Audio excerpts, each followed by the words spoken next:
Max, um prazer estar com você novamente, sempre bom trocar uma ideia com você, e você sempre traz bons insights.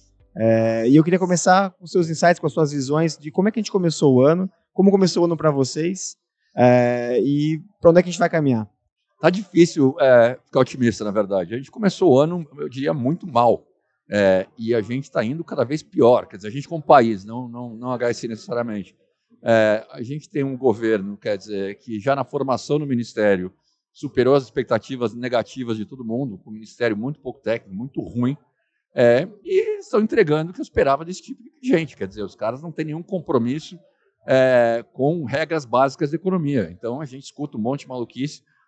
Um presidente, cara, que tem destempérios a cada momento, e isso não está ajudando nada. Quer dizer, você ancorar as expectativas de inflação, de crescimento, de confiança, tanto do consumidor como do empresário. Então, quer dizer, a gente está vendo os índices do Brasil piorar em linhas gerais. Quer dizer, olhando tudo isso acontecendo, quer dizer, olhando o presidente, atacando pessoalmente o presidente do Banco Central, esse tipo de coisa, você começa a falar, cara, a gente vai estar aqui com um período difícil pela frente. Eu já, quer dizer, revisei para baixo na expectativa de crescimento para esse ano e para o ano que vem, já visamos para cima nossa expectativa de inflação, o mercado também fez isso, mas a gente tem nossa inteligência econômica dentro de casa. Nossas expectativas são infelizmente, ruins.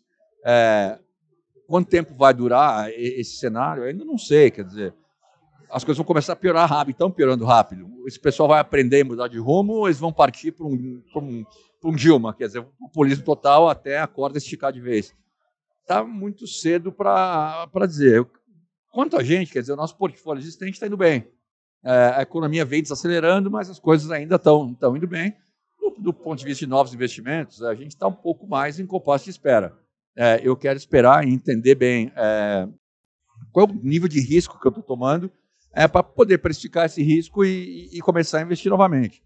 Pensando em mercado imobiliário especificamente, e olhando para os diferentes tipos de asset classes que a gente tem, você vê algum deles como o menos pior ou que traga algum tipo de oportunidade, ou você está conservador com relação a todos eles? Não, eu acho que, assim, de certa maneira, o mercado imobiliário é intrinsecamente ligado aos juros.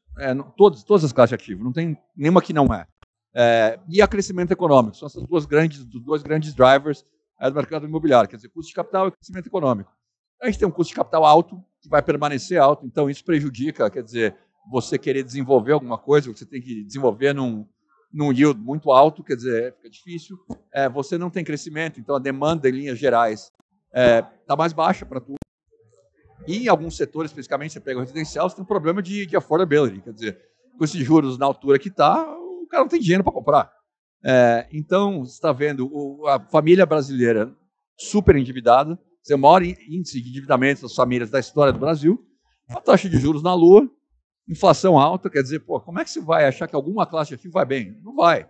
Obviamente tem ativos mais resilientes, você está num prédio AAA, numa alta localização, esse cara vai apanhar muito menos que um ativo pior.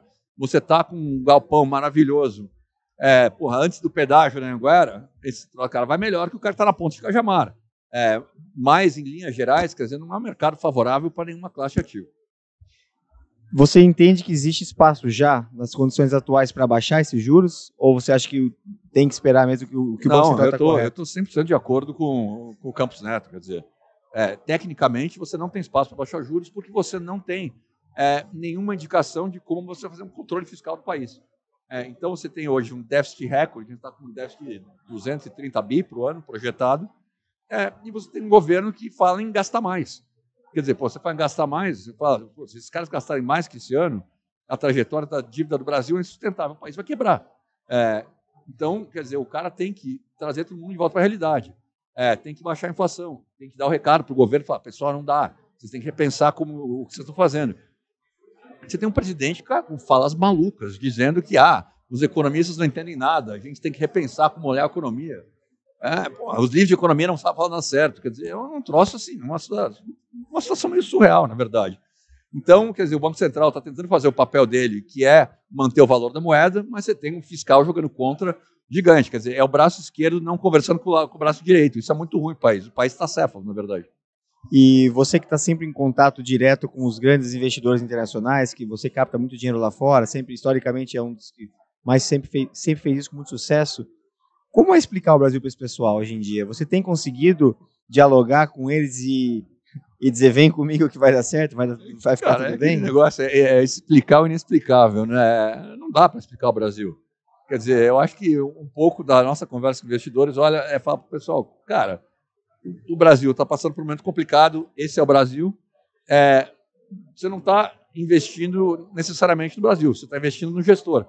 Vocês investiram, um dos maiores fundos que eu fiz foi em 2015, no meio do impeachment da Dilma, e a gente ganhou dinheiro na roda. Confia em mim que eu sei navegar esse troço aqui.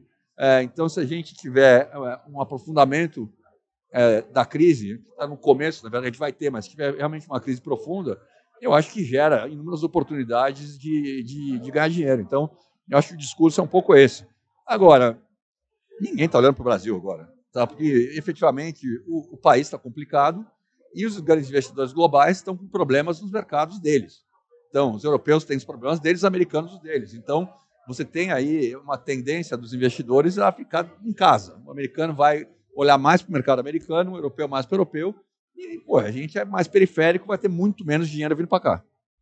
Falando de mercados europeus e americanos, só para finalizar, aproveitando um pouco a sua visão macroeconômica do mundo como um todo, te preocupa o que está acontecendo nos Estados Unidos e Europa nesse momento com a questão do sistema bancário, ou você acha que é só um soluço e que o Fed e os bancos centrais como um todo já deram clareza que eles não vão deixar o barco afundar? Eu acho que os Estados Unidos, no fim do dia, me preocupa menos que a Europa.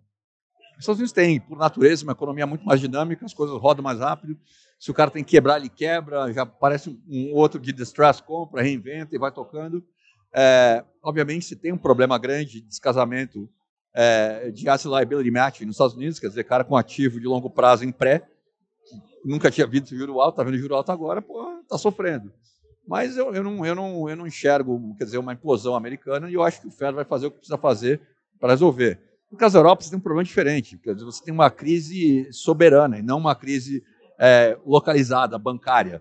Você tem países, por exemplo, como a Itália, que estão absolutamente quebrados. Então, se o cara sobe a taxa de juros lá para 4,5%, 5%, explode. Se explode a Itália, automaticamente você tem uma crise financeira, porque os bancos, tanto franceses como alemães, estão entupidos de dívida soberana da Itália, como o Banco Central Europeu também. Então, você tem um problema ali muito maior. Quer dizer, como é que resolve isso, eu não sei. Você tem que entrar nos países, resolver o país para conseguir desfazer a crise. Então, acho que a Europa vai ficar nesse mode meio crise muito mais tempo que os Estados Unidos.